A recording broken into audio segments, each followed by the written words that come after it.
नमस्कार विद्यार्थी मित्रांनो, आज आपण पाहणार आहोत विविध स्पर्धा परीक्षेमध्ये विचारले जाणारे मराठी या विषयासंदर्भातील प्रश्न व त्याची उत्तरे.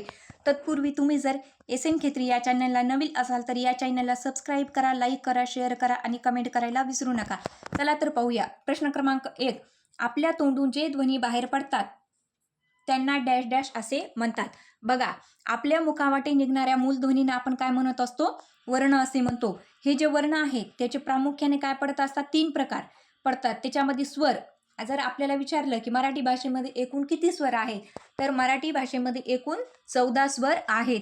त्याच्यानंतर स्वरादी, तर मराठी भाषेमध्ये 2 स्वरादी आहेत. कोणते आहेत? आणि आहा. आणि त्याच्यानंतर मराठी भाषेमध्ये व्यंजन. जर मराठी भाषेमध्ये आपण व्यंजनाचा विचार केला तर मराठी भाषेमध्ये एकूण 34 व्यंजन आहेत.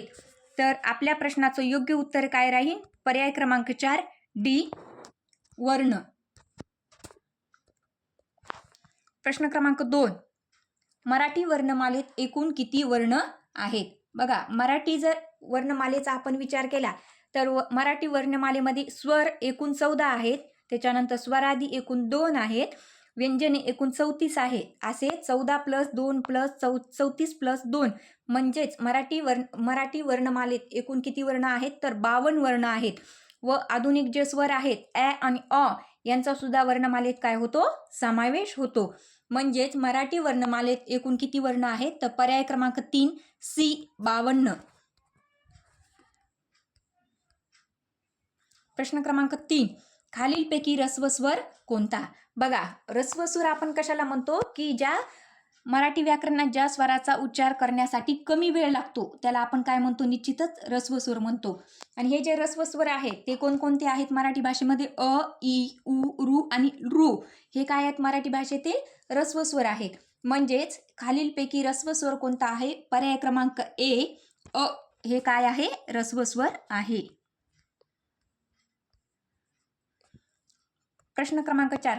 खालीलपैकी कोणता वर्ण दुसऱ्या वर्णावर स्वार होतो? बघा, अनुस्वार म्हणजेच आणि विसर्ग म्हणजेच आहा. हे जे 2 स्वरादी आहेत जे वर्णावर काय होतात? स्वार होतात. व अनुस्वार व विसर्ग यांचा उच्चार करताना काय होतो? की वर्णाच्या अगोदर एखाद्या स्वराचा उच्चार करावा लागतो. त्याला आपण काय म्हणतो? स्वरादी असे म्हणतो. म्हणजेच अनुस्वार हा वर्ण काय होतो? स्वरावर किंवा व्यंजनावर मागावून काय होत असतो? स्वार होत असतो. जसे उदाहरणार्थ बघा, क अधिक आहा म्हणजेच काय होतं? का. असं आपण काय म्हणतो. म्हणजेच आपल्या प्रश्नाचं योग्य उत्तर राहील पर्याय क्रमांक ए.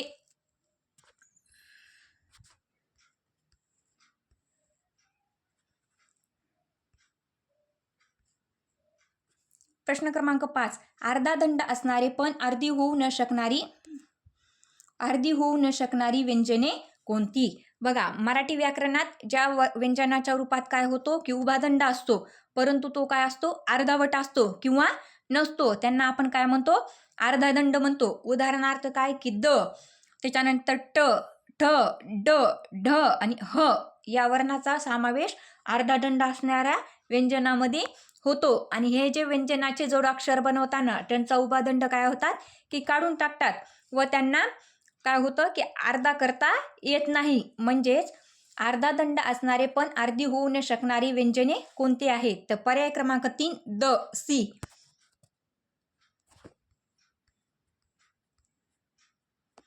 प्रश्न क्रमांक 5. संधी सोडवा सदाचार. बघा, संधी विग्रह करताना आता सदाचार जो शब्द आहे याचा विग्रह काय होणार? सत अधिक आचार. आणि हा जो सत अधिक आचार हा काय आहे? तर हा व्यंजन संधीचा प्रकार आहे. तृतीय व्यंजन संधी. का तृतीय व्यंजन संधीचा प्रकार आहे? तर त अधिक आ आपण व्यंजन संधी कशाला म्हणतो? की जेव्हा पहिला हा वर्ण काय असतो? स्वर किंवा व्यंजन असतो व दुसरा वर्ण काय असतो? की व्यंजन असतो किंवा स्वर असतो. त्याला आपण काय म्हणत असतो? व्यंजन संधी असं म्हणतो. म्हणजेच याच्यामध्ये बघा, त अधिक आ म्हणजे पहिलं काय आलेलं आहे? व्यंजन आलेलं आहे व दुसरा काय आहे? आ हा काय आहे? स्वर आहे. म्हणजे सदाचार हा शब्द काय आहे? या संधीचा योग्य विग्रह काय राहील? पर्याय क्रमांक 3 सद अधिक आचार, सी.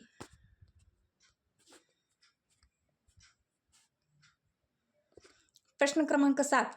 पाणी हा शब्द आहे तर पाण्यात हा डॅश डॅश आहे. बघा, पाणी हा काय आहे, एक शब्द आहे. तर पाण्यात काय आहे बघा, मराठी व्याकरणामध्ये आपण जेव्हा मूळ शब्दाला आपण काय म्हणतो, उदाहरणार्थ मूळ शब्द काय आहे, याच्यामध्ये पाणी आहे व विभक्ती प्रत्यय जर लागून वाक्यात काय होतो की जो वापरण्यायोग्य रूप तयार होते त्याला आपण काय म्हणत असतो, पद असं म्हणत असतो. आता बघा, पाणी हा काय आहे, याच्यातला मूळ शब्द आहे आणि पाण्यात काय आहे, एक पद आहे. म्हणजे त्याला विभक्ती प्रत्यय लागलेलं त्याचं रूप आहे. म्हणजेच पाणी हा शब्द आहे तर पाण्यात हे काय आहे, एक प्रकारचं पद आहे. पर्याय क्रमांक 4 डी पद. प्रश्न क्रमांक 8, नामाबद्दल अधिक माहिती सांगणाऱ्या व त्यांचे क्षेत्र मर्यादित करणाऱ्या शब्दांना डॅश डॅश असे म्हणतात. बघा, नामाबद्दल अधिक माहिती सांगणाऱ्या शब्दाला व त्यांचे क्षेत्र मर्यादित करणाऱ्या शब्दाला आपण काय म्हणत असतो, विशेषण म्हणत असतो. उदाहरणार्थ बघा, घोडा हे काय एक प्रकारचं नाम आहे, परंतु आपण जर उच्चार केला तो पांढरा घोडा आहे, याच्यामध्ये पांढरा घोडा हा जो पांढरा शब्द आहे हा काय आहे, एक प्रकारचं विशेषण आहे. आणि जे या वाक्यामध्ये काय होतं की पांढऱ्या घोड्याबद्दल काय सांगणार आहे, हे वाक्य माहिती सांगायले. म्हणजेच नामाबद्दल अधिक माहिती सांगणाऱ्या व त्यांचे क्षेत्र मर्यादित करणाऱ्या शब्दांना आपण काय म्हणत असतो, विशेषण असे म्हणत असतो. पर्याय क्रमांक ए विशेषण. प्रश्न क्रमांक 9, क्रियापदाबद्दल अधिक माहिती सांगणारे शब्द म्हणजे काय. बघा, क्रियापदाबद्दल अधिक माहिती. क्रियापद सुरुवाती आपण क्रियापद कशाला म्हणतो की वाक्याचा अर्थ पूर्ण करणाऱ्या क्रियावाचक शब्दाला काय म्हणतात, क्रियापद असे म्हणतात. उदाहरणार्थ सांगतो, करतो, ठेवतो हे शब्द काय आहेत, एक प्रकारचे क्रियापद आहेत. तर क्रियापदाबद्दल अधिक माहिती म्हणजे वर्बबद्दल अधिक माहिती सांगणाऱ्या शब्दाला काय म्हणतात, तर क्रियाविशेषण असे म्हणतात. बघा, तो हळू चालतो. इथे बघा, इथे काय चालतो हे काय एक प्रकारचं क्रियापद आहे आणि हळू हा जो शब्द आहे तो काय करतो, क्रिया कशी घडती हे सांगतो. म्हणून हळू हे या वाक्यातील काय आहे, क्रियाविशेषण आहे. म्हणजेच क्रियापदाबद्दल अधिक माहिती सांगणाऱ्या शब्दाला आपण काय म्हणत असतो, क्रियाविशेषण असं म्हणतो. पर्याय क्रमांक 4 क्रियाविशेषण डी. प्रश्न क्रमांक 10, जे शब्द डॅश डॅश किंवा डॅश डॅश यांना जोडून येतात व शब्दाचा संबंध दाखवितात त्यांना शब्दयोगी अव्यय म्हणतात. बघा, शब्दयोगी अव्यय कशाला म्हणतात की जे शब्द नाम किंवा सर्वनाम यांना जोडून येतात व शब्दाचा संबंध दाखवितात त्यांना शब्दयोगी अव्यय असे म्हणतात. बघा, जेव्हा शब्दयोगी अव्ययाचा वापर नामाला किंवा सर्वनामाला जोडूनच केला जातो आणि हे जे शब्दयोगी अव्यय असतात हे काय असतात, अविकारी असतात. म्हणजे अविकारी म्हणजेच काय, ज्यांच्या लिंग, वचन व विभक्ती यामुळे त्यांच्या मूळ रूपात बदल होत नाही त्याला आपण काय म्हणत असतो, अविकारी असे म्हणत असतो. म्हणजेच आपल्या प्रश्नाचं योग्य उत्तर काय राहील, पर्याय क्रमांक 3 नाम किंवा सर्वनाम सी.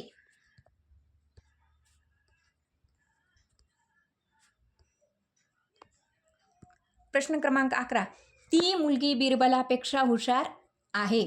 अलंकार ओळखा. बघा, या वाक्यामध्ये काय सांगितलेलं आहे आपल्याला की अलंकार ओळखायचा आहे की जेव्हा बघा काव्यात किंवा वाक्यात उपमेय, या वाक्यात उपमेय कोणते आहे, ती मुलगी हे उपमानापेक्षा आणि उपमान कोणतं आहे, बिरबल आहे. काय दाखवलेलं आहे, जेव्हा वाक्यामध्ये उपमेय हे उपमानापेक्षा श्रेष्ठ आहे असे दाखवले जाते तिथं काय होत असतो, व्यतिरेक अलंकार होत असतो.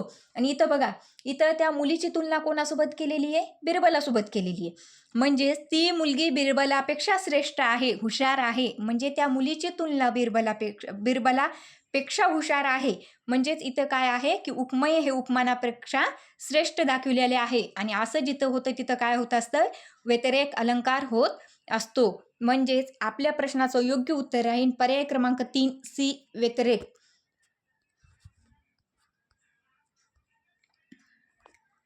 प्रश्न क्रमांक 12, बालमन या सामासिक शब्दात कोणता समास आहे. बालमन, बघा, ज्या समासामध्ये दुसरे पद म्हणजे जे उत्तर पद असते ते काय असते, महत्त्वाचे असते आणि जे विग्रह करताना विभक्ती प्रत्यय किंवा जे शब्दयोगी अव्यय वापरलेले असते त्याला काय म्हणतात, तत्पुरुष समास असे म्हणतात. उदाहरणार्थ बघा, राजवाडा जर म्हणलं तर काय म्हणतो आपण, राजाचा वाडा म्हणजे इथं चा ची चे म्हणजेच काय लावलेले आहेत, विभक्ती प्रत्यय लावलेले येतं. आणि बालमन म्हणजेच बालपासूनचे मन. म्हणजेच आपल्या प्रश्नाचं योग्य उत्तर काय राहील, पर्याय क्रमांक 4 तत्पुरुष समास.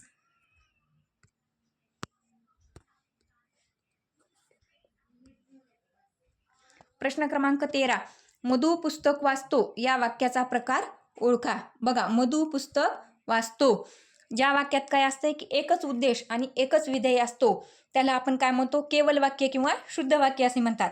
आणि या वाक्यात बघा एकच मुख्य क्रिया आहे. मधुची काय आहे, पुस्तक वाचण्याची एकच क्रिया आहे. यामध्ये मधु काय आहे, कर्ता आहे आणि क्रियापद काय आहे, वाचतो. म्हणजेच आपल्या प्रश्नाचं उत्तर काय राहील, पर्याय क्रमांक 1 ए केवल वाक्य.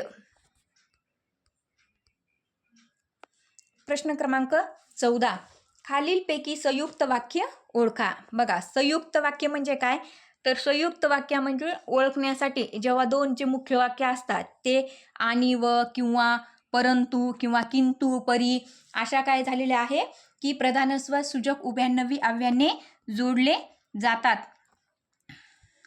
जातात त्याला आपण काय म्हणत असतो, संयुक्त वाक्य असं म्हणत असतो. आता बघा, इथं आपल्याला संयुक्त वाक्य ओळखायचे. यामध्ये पहिले बघा, लोक आपली स्तुती करोत किंवा निंदा करोत किंवा काय केलेले इथं वापरलेले, म्हणजे निश्चितच हे वाक्य काय आहे की संयुक्त वाक्य आहे. पर्याय क्रमांक 1 ए संयुक्त वाक्य. प्रश्न क्रमांक 15, आडकित्ता हा शब्द कोणत्या भाषेतून मराठीत आला आहे. बघा, आडकित्ता हा जो शब्द आहे तो काय विचारलेला आहे आपल्याला की कोणत्या भाषेतून मराठीत आलेला आहे. तर हा जो शब्द आहे तो कानडी भाषेतून काय झालेला आहे, मराठीत आडकित्ता हा शब्द आलेला आहे. पर्याय क्रमांक 3 कानडी. प्रश्न क्रमांक 16, ज्या संस्कृत शब्दाच्या मूळ रूपात बदल होऊन ते मराठीत आले आहेत त्या शब्दांना डॅश डॅश असे म्हणतात. बघा, जे संस्कृतमधील मूळ शब्द आहेत ते जशाच तसे राहतात तेव्हा त्यांना आपण तत्सम शब्द असं म्हणतो. परंतु जे संस्कृत भाषेतून मराठीत येताना त्यांच्या मूळ रूपात बदल होतो त्याला आपण काय म्हणत असतो, तद्भव शब्द असं म्हणत असतो.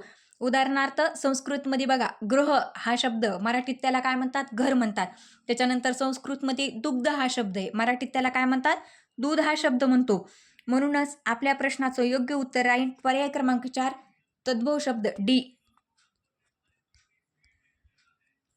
प्रश्न क्रमांक 17, भुजंग प्रयात या व्रतात किती अक्षरे आहेत व यती कितव्या स्थानावर आहे.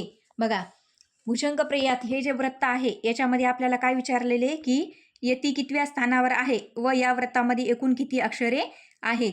तर भुजंग प्रयात या व्रतामध्ये प्रामुख्याने काय आहेत की 12 अक्षरे आहेत व यती कितव्या स्थानावर असते, 5व्या स्थानावर असते. पर्याय क्रमांक 4 डी.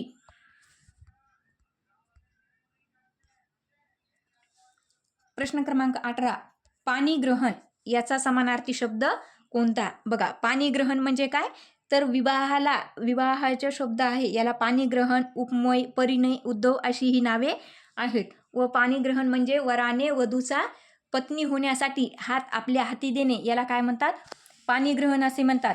म्हणजेच आपल्या प्रश्नाचं योग्य उत्तर काय राहील, पर्याय क्रमांक 4 पाणीग्रहण या शब्दाचा समानार्थी शब्द कोणता आहे, विवाह. पर्याय क्रमांक 4 डी. प्रश्न क्रमांक 19, शीर या महत्वाच्या शब्दाचा अर्थ स्पष्ट करणारा शब्द ओळखा.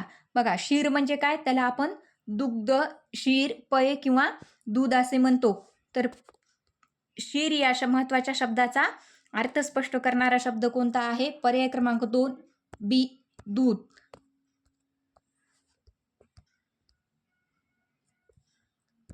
प्रश्न क्रमांक 20, उत्कर्ष या शब्दाचा विरुद्धार्थी शब्द ओळखा. बघा, उत्कर्ष म्हणजे काय की उत्कर्ष म्हणजे एखाद्या घटनेमध्ये किंवा काय होणे, प्रगती होणे, त्याच्यामध्ये विकास होणे याला आपण उत्कर्ष होणे असं म्हणतो. तर उत्कर्ष होणे म्हणजे काय, एक प्रकारची उन्नती होणे किंवा अपकर्ष म्हणजे काय, एक प्रकारची अधोगती होणे. अशा प्रकारे उत्कर्ष या शब्दाचा विरुद्धार्थी शब्द कोणता आहे, तर अपकर्ष. पर्याय क्रमांक ए अपकर्ष. प्रश्न क्रमांक 21, नामाऐवजी येणारा शब्द म्हणजे डॅश डॅश होय. बघा, नामाऐवजी येणाऱ्या शब्दाला आपण सर्वनाम असे म्हणतो. म्हणजेच वाक्यात जेव्हा एखाद्या नामाचा पुन्हा पुन्हा होणारा जो उच्चार आहे तो टाळण्यासाठी आपण नामाऐवजी येणाऱ्या शब्दाला सर्वनामाचा उपयोग करतो, सर्वनाम म्हणतो. व वाक्यात सर्वनाम काय काम करतं की वाक्यात नामाची पुनरावृत्ती टाळणे हे काय आहे, सर्वनामाचं कार्य आहे. आणि मराठी भाषेचा जर आपण विचार केला तर मराठी भाषेमध्ये एकूण सर्वनामे किती आहेत तर 9 आहेत. त्यामध्ये मी, तू, तो, हा, जो, कोण, काय, आपण आणि स्वतः. तसेच सर्वनामाला प्रतिनामे म्हणून सुद्धा ओळखले जातंय. पर्याय क्रमांक बी सर्वनाम.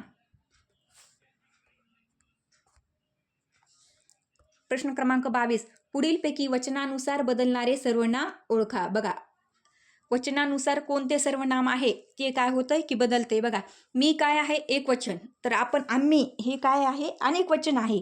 कोण काय आहे प्रश्नार्थक आहे. आणि आपण आणि स्वतः काय आहे आत्मवाचक आहे.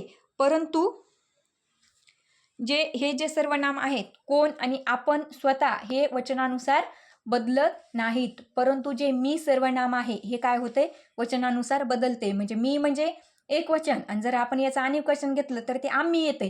म्हणजेच हे काय होते की वचनानुसार बदलते. म्हणजे वचनानुसार बदलणारे सर्वनाम कोणते आहे? पर्याय क्रमांक ए मी.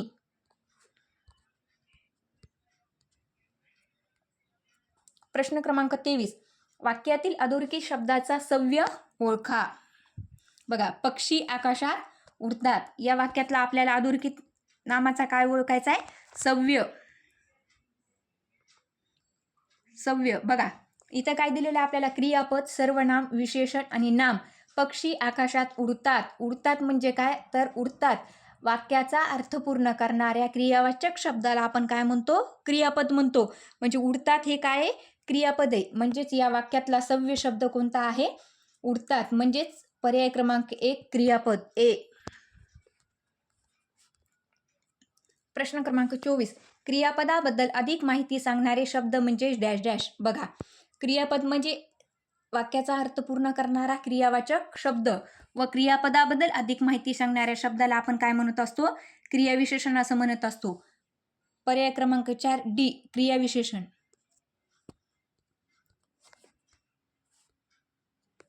प्रश्न क्रमांक 25. मुलगा अंगणात खेळत आहे सामान्य रूप ओळखा. बघा, मुलगा अंगणात खेळत आहे या वाक्यात आपल्याला काय करायचं की याचं सामान्य रूप ओळखायचे.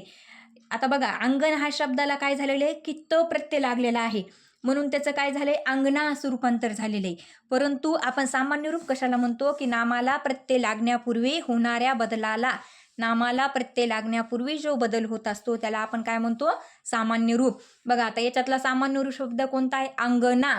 अंगणा हा शब्द काय आहे? सामान्य रूप आहे आणि त्याला प्रत्यय लागला म्हणून ते काय झालं? अंगणात झालं. म्हणजेच आपल्या प्रश्नाचं योग्य उत्तर काय राहील? पर्याय क्रमांक 1 ए अंगणा.